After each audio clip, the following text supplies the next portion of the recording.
เขาตามใบสูงจันมือหยิบออกกองแข็งแห้งยันตบมีเอ็นอันเดิมมายามยืดด้วยเข็นกังเพื่อเย็นตีนกังหุ่นโคมนเส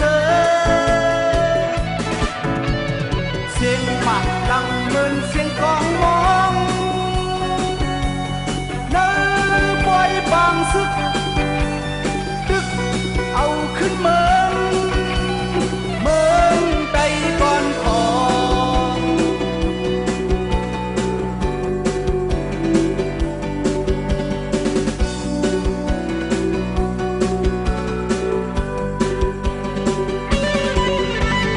ยกคุณแสนห้องเข้าซิมกับเข็นลำลิบเย็นลึกพัน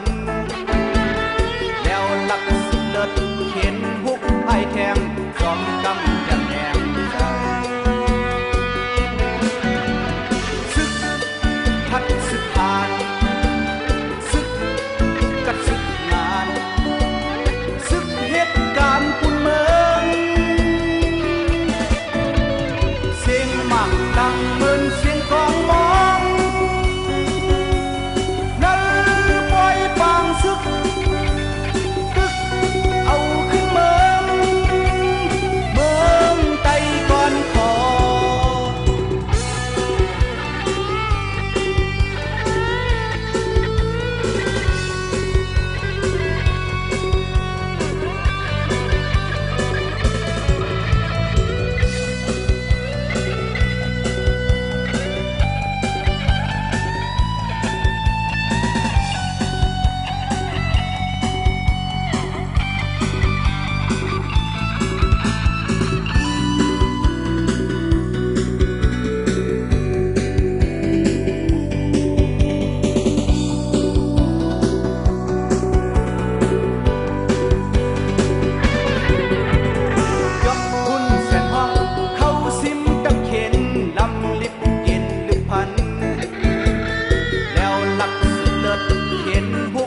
แทงจอมกำ